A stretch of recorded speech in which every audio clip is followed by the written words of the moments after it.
رحمتیں برستی ہیں تیری اغیار کے کاشانے پر، اور بجلیاں گرتی ہیں بیچارے مسلمانوں پر، بیچارے مسلمانوں پر۔ تو مسلمان بھی ہیں اور بیچارے بھی ہیں، اللہ تعالی ہم سب کی حفاظت فرمائے۔ عنوان شیخ کا ہے آج مسلمان پریشان کیوں ہیں، اسباب بھی بیان کریں گے اور علاج بھی پیش کریں گے انشاءاللہ۔ اللہ سے دعا فرمائے اللہ تعالی شیخ قاضی وسیم جامعی مدنی حفظہ اللہ کے خطاب سے ہم سب کو اللہ تعالی مستفید فرمائے۔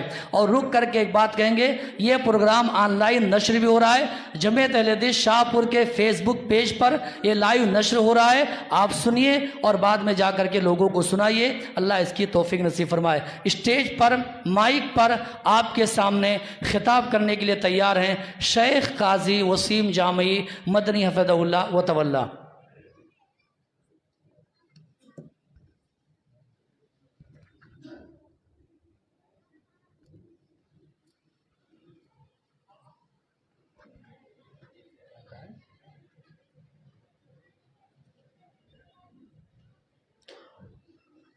السلام علیکم ورحمۃ اللہ وبرکاتہ۔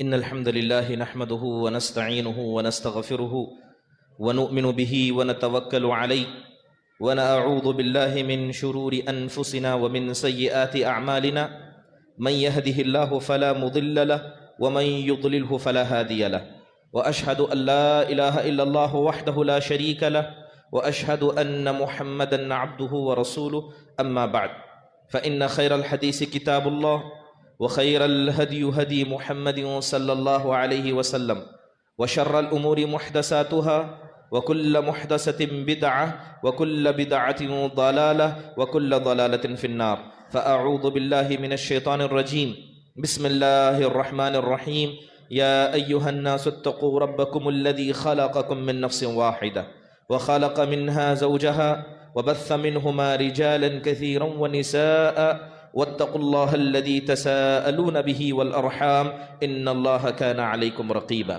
يا أيها الذين آمنوا اتقوا الله حق تقاته ولا تموتن إلا وأنتم مسلمون يا أيها الذين آمنوا اتقوا الله وقولوا قولا سديدا يصلح لكم أعمالكم ويغفر لكم ذنوبكم ومن يطع الله ورسوله فقد فاز فوزا عظيما وقال الله سبحانه وتعالى وَلَنَبْلُوَنَّكُمْ بِشَيْءٍ مِّنَ الْخَوْفِ وَالْجُوعِ وَنَقْصٍ مِّنَ الْأَمْوَالِ وَالْأَنفُسِ وَالثَّمَرَاتِ وَبَشِّرِ الصَّابِرِينَ الَّذِينَ إِذَا أَصَابَتْهُم مُّصِيبَةٌ قَالُوا إِنَّا لِلَّهِ وَإِنَّا إِلَيْهِ رَاجِعُونَ أُولَئِكَ عَلَيْهِمْ صَلَوَاتٌ مِّن رَّبِّهِمْ وَرَحْمَةٌ وَأُولَئِكَ هُمُ الْمُهْتَدُونَ۔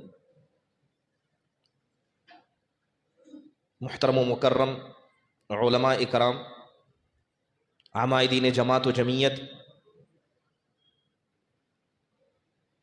نوجوانان ملت، خواتین اسلام، الحمدللہ اللہ کے فضل و کرم سے ایک دینی اجتماع میں ہم سب اکٹھا ہیں، اور یہ بات ہم سب جانتے ہیں کہ ہر مجلس کا ایک ادب ہوتا ہے، اور یہ دینی مجلسیں اس ادب کا تقاضا کرتی ہیں جہاں پر اللہ اس کے رسول کی باتیں کی جائیں تو خاموشی کا مظاہرہ کرے۔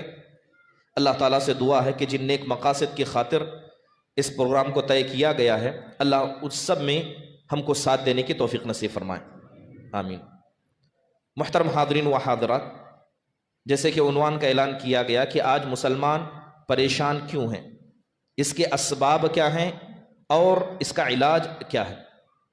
یہ عنوان کافی وسیع ہے اور میں اپنے آپ کو اس لائق نہیں سمجھتا، نہ علمی اعتبار سے اور نہ کسی اور اعتبار سے کہ اس عنوان پر گفتگو کروں، لیکن مکلف کیا گیا تو کچھ چیدہ باتیں آپ کے سامنے رکھنے کی کوشش کروں گا۔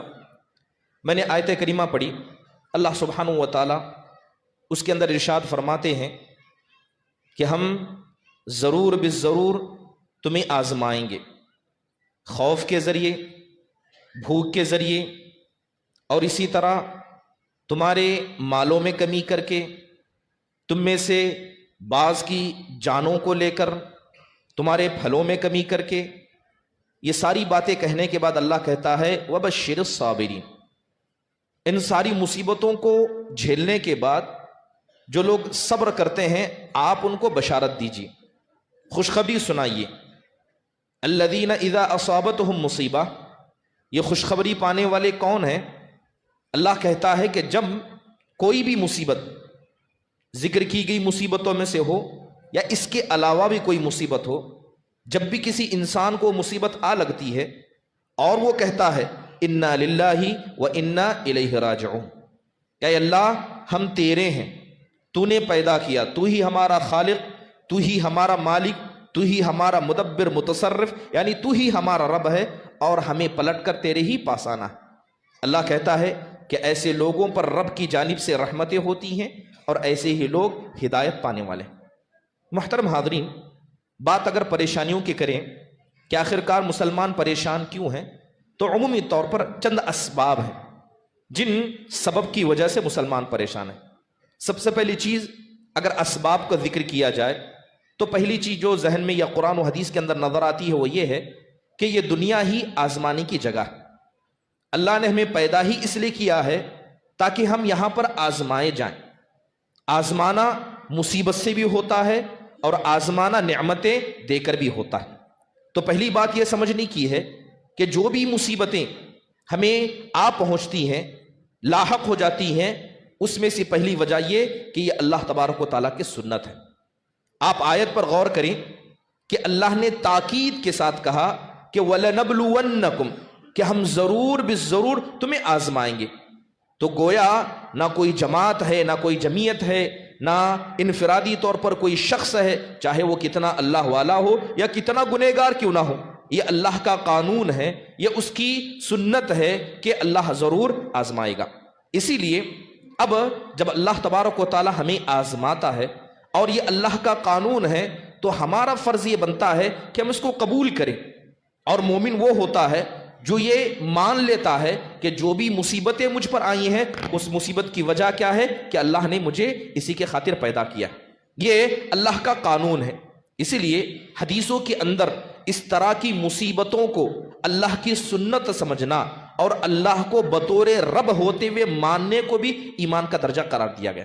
گویا آپ اگر یہ سمجھیں کہ مصیبت آئی اس لیے ہے کیونکہ اللہ نے چاہا ہے اور اللہ مصیبتیں ڈالتا ہے کیونکہ یہ اللہ کی سنت ہے، تو یہ بھی ایمان کا حصہ ہے. اس لیے بڑی مشہور حدیث ہے، اس حدیث کے اندر اللہ کے نبی علیہ الصلوۃ والسلام نے ایک دعا کا ذکر کیا. اس دعا کے اندر انسان کہتا ہے کہ اے اللہ اس کائنات کے اندر میری زندگی میں یا میرے زندگی کے مرحلے میں جتنی بھی چیزیں ہوتی ہیں ان سب پر تیرا فیصلہ چلتا ہے. اگر میں خوش ہوں تو یہ تیرا فیصلہ ہے، اگر مجھے پریشانی لاحق ہے تو یہ بھی کس کا فیصلہ ہے؟ یہ بھی اللہ سبحانہ و تعالیٰ کا فیصلہ ہے. بلکہ اللہ تبارک و تعالیٰ یہ بات ایسے لوگوں کے بارے میں کہتا ہے جن کو اللہ نے دنیا میں جنت کی بشارت عطا کی تھی. اللہ کہتا ہے وَلَنَبْلُوَنَّكُمْ، کہ ہم بھی تم کو ضرور آزمائیں گے، تم کو ضرور بھی آزمائیں گے، حَتَّى نَعْلَمُ الْمُجَاهِدِينَ مِنْكُمْ وَالصَّابِرِينَ، تاکہ ہمیں پتہ چل جائے کہ کون اللہ کی راہ میں محنت کرنے والا، اللہ کی راہ میں لڑنے والا اور اللہ کی راہ میں صبر کرنے والا ہے. اور یہ بات آپ بھی جانتے ہیں کہ اللہ نے جب ہم کو پیدا کیا ہے تو یہ زندگی آزمائش کی جگہ ہے. الذی خلق الموت والحیات لیبلوکم ایکم احسن عملا. محترم حاضرین، اب مومن کا کردار کیا ہو؟ مصیبت آنے پر جب اسے پتا ہے کہ مصیبت یہ اللہ کی سنت ہے، اللہ آزمائے گا، تو ایسے وقت میں مومن کے دو کردار ہو سکتے. ایک کردار جس میں وہ فائدے ہی فائدے میں ہے، دوسرا کردار جس میں وہ گھاٹے اور نقصان میں ہے. مثال کے طور پر جب کسی انسان کو مصیبت آ جائے اور وہ واویلا مچائے، وہ اپنا سینہ پیٹے، وہ شکایتیں کرنے لگ جائے کہ یہ مصیبت مجھ پر کیوں آئی، کیا ہم مسلمان ہی ملے تھے، کیا ہم اتنے ذلیل ہیں، کیا ہم اتنے رسوا ہیں. ایک تو مصیبت آنے پر اس نے صبر نہیں کیا اور دوسرا جزا فضا کیا، تو ایسا انسان ہر اعتبار سے نقصان میں. اس کے مقابلے میں ایک ایسا انسان جب اس پر مصیبت آئی تو اس نے صبر کے دامن کو پکڑ لیا، صبر کے دامن کو پکڑا اور کہا کہ انا للہ و انا الیہ راجعون. جو مصیبت آئی ہے یہ اللہ کی سنت تھی، تو ایسا انسان ہر اعتبار سے فائدے. ایک تو مصیبت آنے کے بعد اس مصیبت کی وجہ سے اسے اجر دیا جائے گا، اور دوسرا جو اس نے صبر کیا اس صبر کا بھی اسے اجر دیا جائے گا. اسی کا ذکر اللہ ذکر کرتے ہوئے کہتا ہے انما یوفی الصابرون اجرہم بغیر حساب. اللہ نے تو یہاں ذکر کیا کہ مصیبت کا ثواب الگ ہے، صبر کرنے کا ثواب الگ ہے، لیکن جب یہ دونوں چیزیں مل جاتی ہیں تو اس کے صبر کا کوئی حساب ہی نہیں ہے، اس کے صبر کا کوئی حساب نہیں۔ اللہ کہتا ہے کہ جو صبر کرنے والے ہیں ہم انہیں بے حساب اجر دیتے ہیں جس کا کوئی حساب نہیں ہوتا ہے۔ یہی وجہ ہے کہ ایک مسلمان کو جب بھی مصیبت آنے پر اللہ تعالیٰ کی جو تقدیر جو اللہ نے ہمارے لکھی ہے اس پر راضی ہو جانا چاہیے۔ حضرت ام سلمہ رضی اللہ عنہا کی روایت بڑی مشہور ہے، کہتی ہیں کہ اللہ کے نبی علیہ الصلوۃ والسلام نے کہا تھا ما من مسلم یصیبہ مصیبت فیقول بامر اللہ، کہ جب بھی کسی انسان کو مصیبت پہنچتی ہے تو یہ اللہ کے فیصلے کی وجہ سے ہوتی ہے، اور جب انسان کو مصیبت آ جاتی ہے اور وہ انا للہ و انا الیہ راجعون کہتا ہے اور کہتا ہے اللہم اجرنی فی مصیبتی وخلف لی خیرا منہا، کہ اللہ جو مصیبت مجھ پر لاحق ہے اس پر تو کیا ہے مجھے ثواب عطا کر، اور اس سے بہتر چیز کیا ہے تو مجھے عطا کر۔ اگر کوئی آدمی یہ کہتا ہے یقیناً اللہ تبارک و تعالیٰ کے نزدیک اللہ کے وعدے کے اعتبار سے وہ ثواب کا حقدار بن جاتا ہے۔ محترم حاضرین، اسی لیے ہمیں یہ بات سمجھنی ہے کہ جو بھی مصیبت آئے، چاہے وہ انفرادی طور پر آئے، اجتماعی طور پر آئے، چاہے وہ مصیبت گھر کے اعتبار سے ہو، بطور مسلمان ہونے کے اعتبار سے ہو، تو ہر مصیبت یہ اللہ تبارک و تعالیٰ کی طرف سے بطور آزمائش آتی ہے۔ امام اکرمہ رحمہ اللہ فرماتے ہیں کہ لیس احد الا یفرح و یحزن، امام اکرمہ کہتے ہیں کہ دنیا کے اندر کوئی ایسا انسان نہیں ہے مگر جو بھی ہے یا تو وہ خوش ہوگا یا تو وہ تکلیف میں ہوگا۔ امام اکرمہ کہتے ہیں کہ دنیا کے ہر انسان کو خوشی بھی لاحق ہوگی، غم بھی لاحق ہوگا، لیکن کہتے ہیں وَلَكِنْ اجْعَلُوا الْفَرْحَ شُكْرًا وَالْحَزْنَ صَبْرًا، کہتے ہیں کہ ایک پکا سچا مومن وہ ہوتا ہے کہ جب خوشی پہنچتی ہے تو اللہ کا شکر گزار بن جاتا ہے، اور جب مصیبت پہنچتی ہے تو وہ صبر کرنے والے بن جاتا ہے۔ اور ایک حدیث جو اللہ کے رسول صلی اللہ علیہ وسلم نے بیان کی، آج کا جو عنوان ہے کہ عمومی طور پر جو اجتماعی انداز سے جو مصیبتیں مسلمانوں پر آئی ہیں، ابھی دھیرے دھیرے ان کا میں ذکر کروں گا۔ یاد رکھیے کہ یہ مصیبتیں کم ہونے والی نہیں ہیں، جیسا وقت آگے بڑھتا جائے گا ہم قرب قیامت جاتے جائیں گے، کیونکہ آپ کا دنیا میں آنا یہ قیامت کی علامت تھی، آپ کا دنیا سے جانا یہ قرب قیامت کی علامت تھی، اور جیسے جیسے وقت قیامت کے قریب جاتا جائے گا مصیبتیں اور بڑھتی جائیں گی۔ اور اس بات کا کیا ہے پیشن گوئی اللہ کے نبی نے حدیث میں کی ہے۔ آپ فرماتے ہیں کہ ما من عام الا والذی بعدہ شر من حتی تلقوا ربکم، کہتے ہیں اللہ کے رسول کہ جس مصیبت میں اب ہم ہیں ہمارے آنے والے اس سے زیادہ مصیبتوں کو دیکھیں گے، اس سے زیادہ پریشانیوں کو دیکھیں گے، یہاں تک کہ تمہاری ملاقات تمہارے رب سے نہ ہو جائے، تم دنیا سے چلے نہ جاؤ۔ تو یہ بات مان لیجئے کہ جو مصیبتیں ابھی ہیں، چاہے وہ حکومت کے اعتبار سے ہو، چاہے وہ کسی بھی اعتبار سے ہو، تو ہر مصیبت آگے جا کر اس کا لیول بڑھنے والا ہے، لہذا ایک مومن کو اس کے لیے تیار ہونا چاہیے۔ محترم حاضرین، دور حاضر میں آخرکار کون سی ایسی مصیبتیں ہیں جو مسلمان پر آ کر پڑی ہیں؟ سب سے پہلے یہ ہے کہ مسلمانوں کو بدنام کرنے کے لیے ہر ہتھ کنڈا اپنایا جا رہا ہے، اور کوئی بات آپ سے چھکی اور ڈھپی نہیں ہے۔ ہم جانتے ہیں کہ یہ ٹوپی پہننے والے، یہ داڑھی رکھنے والے، ایک وقت تھا جب امریکہ کے یہاں ایک حادثہ ہو گیا تو پوری دنیا کے اندر کہا گیا کہ یہ ٹوپی اور داڑھی والے دہشت گرد ہیں۔ اب دہشت گرد کا سلسلہ لمبے وقت تک چلا، بدنام کرنے کی کوششیں کی گئی، اب اس کے بعد اس کے ماڈل کو بدل دیا گیا۔ اب ملک ہندوستان، ملک عزیز کی بات کریں تو یہاں پر یہ بات تو ہے کہ مسلمانوں کو دہشت گرد کہا جاتا ہے، لیکن ایک لمبا عرصہ گزر گیا وہ اس بات کو ثابت نہیں کر پائے کہ اتنی بڑی جو تعداد ہے، اگر یہ دہشت گرد ہوتے تو روزانہ کچھ نہ کچھ انقلاب ہونا چاہیے، کچھ نہ کچھ ایسا ہونا چاہیے جو اس بات کو ثابت کرے کہ ہاں مسلمان دہشت گرد ہیں۔ جب انہیں اس کے حوالے سے کچھ مواد نہیں ملا تو ان لوگوں نے اپنی چالوں کو بدل دیا۔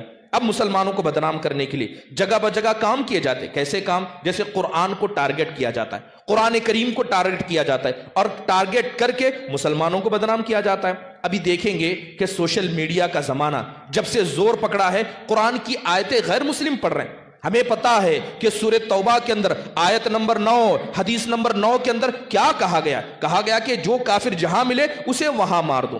آگے کیا کہا گیا وہ نہیں پتا، پیچھے کیا کہا گیا وہ نہیں پتا، اور کس بنیاد پر یہ باتیں کہی گئی وہ نہیں پتا، بس قرآن کی آیتوں کو جدھر چاہو ادھر سے اٹھا لو اور اٹھا کر مسلمانوں کو بدنام کرنے کی کوشش کرو۔ کبھی یہ کہا جاتا ہے کہ جو اسلام ہے یہ انسانیت کا دین نہیں ہے، یہ ظلم کرتا ہے، اور ظلم بھی کس پر کرتا ہے؟ ایک ایسی ذات پر جسے ہم عورت کہتے ہیں، لہذا طلاق کی بات کی گئی، طلاق کے حوالے سے بات اٹھائی گئی، ٹرپل طلاق کو اٹھایا گیا۔ آپ جائیے، جب یہ ٹرپل طلاق کے اعتبار سے فیصلہ ہوا تو سب سے زیادہ خوش ہونے والے غیر مسلم تھے، جن کو نہ اس طلاق سے فرق پڑتا ہے نہ اس طلاق کے قانون سے فرق پڑتا ہے۔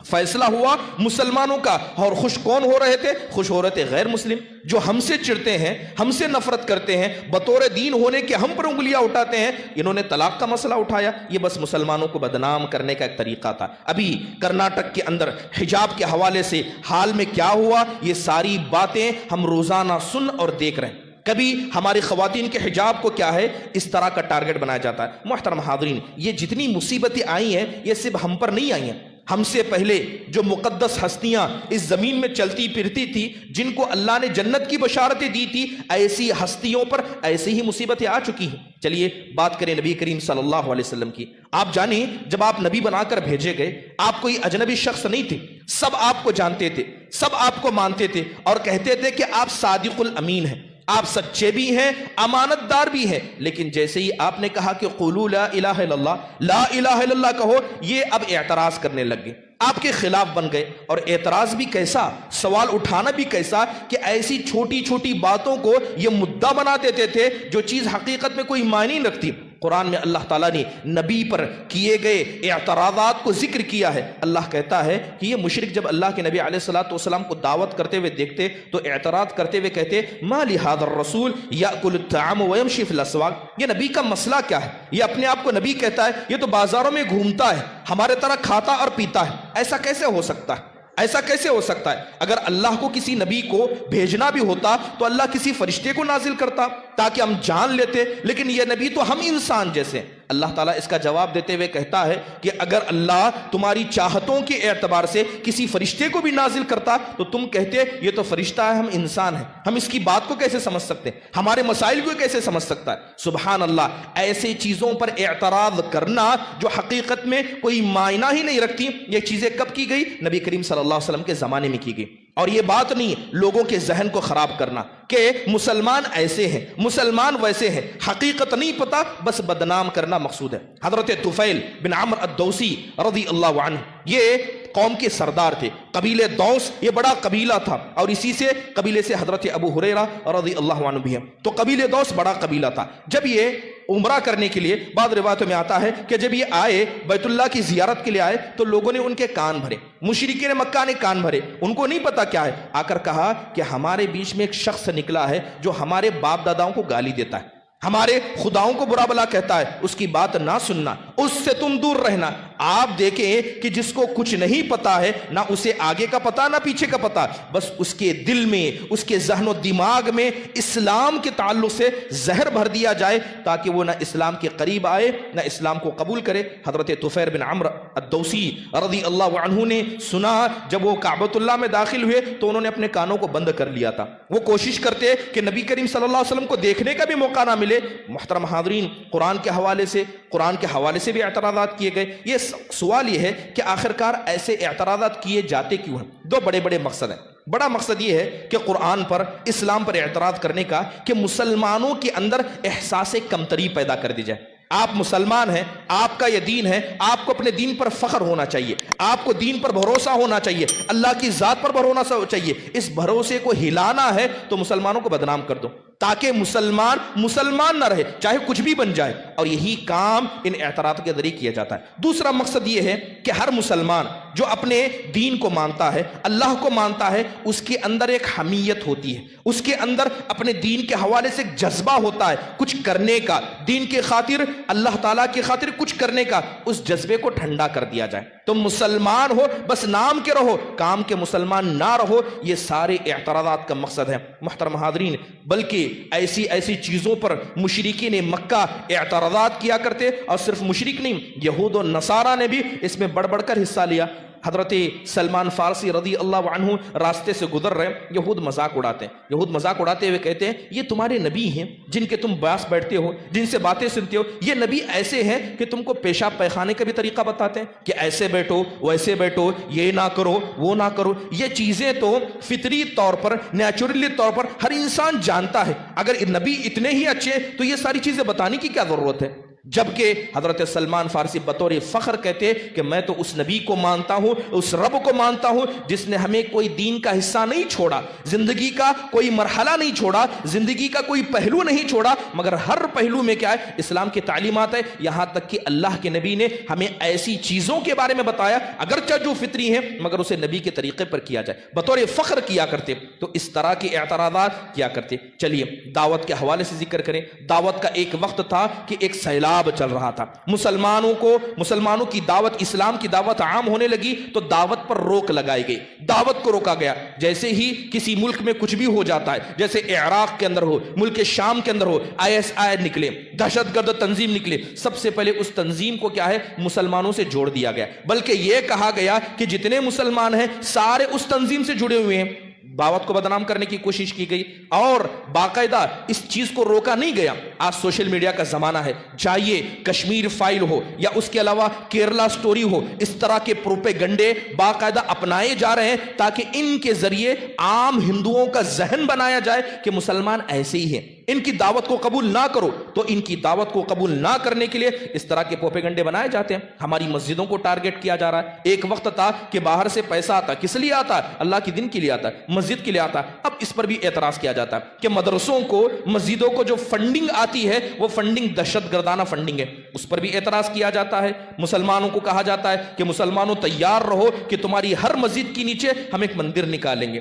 بابری مسجد کو شہید کر دیا گیا اور اس کے بعد مسلمانوں کی دلوں میں یہ دہشت پیدا کر دی گئی کہ ہر مسجد کو ہم نشانہ بنائیں گے، اور آج کل باقاعدہ ان چیزوں کو آپ دیکھیں گے، یہ ساری چیزیں ہو رہی ہیں، لیکن ہم مسلمانوں کا ایمان کیا ہے؟ یہ چیزیں تم نہیں کر رہے ہو، تم وقت کو نہیں بدل سکتے، چاہے کوئی آدمی کتنا بھی دشمن مان لے، ہمارا ایمان ہے کہ ہمارا رب چاہ رہا ہے تو ایسا ہو رہا ہے، ہمارا رب چاہ رہا ہے، اللہ کا قانون ہے کہ اللہ آزمائے گا۔ اللہ نے ہم سے اچھوں کو آزمایا تو ہم ان کے مقابلے میں نہیں ہیں، ہم ان کے برابر بھی نہیں ہیں، ہم کو تو آزمائش ہوگی۔ محترم حاضرین، یہی وجہ ہے کہ جب اللہ کے نبی علیہ الصلوۃ والسلام مدینہ پہنچ گئے، جب آپ مدینہ پہنچے اور مسلمانوں کی ایک حکومت بن گئی، اللہ کے نبی علیہ الصلوۃ والسلام طاقت اور پاور میں آ گئے، تو اللہ تعالیٰ نے نبی کو وہ دن یاد دلائے۔ مدینہ میں آپ موجود ہیں، اللہ نے دن یاد دلائے اور کہا کہ اے نبی صلی اللہ علیہ وسلم اس دن کو یاد کیجئے جب آپ مکہ میں تھے، آپ چلتے پھرتے تھے تو آپ کو، آپ کے ساتھیوں کو ڈر لاحق ہوتا کہ کوئی آئے اور آپ کو اچک کر نہ لے جائے، ایسا خوف کا وقت تھا، مگر تم نے صبر کیا، اللہ تعالیٰ کے دین پر ایمان رکھا تو اللہ نے ان حالتوں کو بدل دیا۔ اللہ کہتا ہے کہ وَاذْكُرُوا إِذْ أَنْتُمْ قَلِيلٌ مُسْتَضْعَفُونَ فِي الْأَرْضِ تَخَافُونَ أَنْ يَتَخَطَّفَكُمُ النَّاسُ فَآوَاكُمْ وَأَيَّدَكُمْ بِنَصْرِهِ وَرَزَقَكُمْ مِنَ الطَّيِّبَاتِ لَعَلَّكُمْ تَشْكُرُونَ۔ اللہ کہتا ہے اس وقت کو یاد کرو جب زمین کے اندر تم کمزور تھے، مکہ میں تھے، کمزور تھے، تمہیں ڈر تھا کہ لوگ تمہیں اچک لے جائیں، اٹھا لے جائیں، تو ایسے وقت میں کیا ہے؟ اللہ نے تم کو سہارا دیا، اللہ نے تمہاری مدد کی اور اللہ نے تمہیں پاک رزق دیا تاکہ تم کیا؟ اللہ تبارک و تعالیٰ کے شکر گزار بندے بن سکو۔ محترم حاضرین، جب مکہ میں آپ علیہ الصلوۃ والسلام تھے، کچھ صحابہ اکرام ایمان لے کر آتے تو ایک صحابی آئے، آ کر اللہ کے نبی علیہ الصلوۃ والسلام سے کہتے ہیں اے اللہ کے نبی میں مسلمان ہو چکا ہوں، اے اللہ کے نبی میں اعلان کر دوں۔ آپ نے منع فرمایا اور کہا کہ کیا ہماری حالتیں نہیں دیکھتے کہ ہم کس حالت میں ہیں، صحابہ کس حالت میں؟ اللہ کے نبی نے ان کو ایمان چھپانے کا حکم دیا۔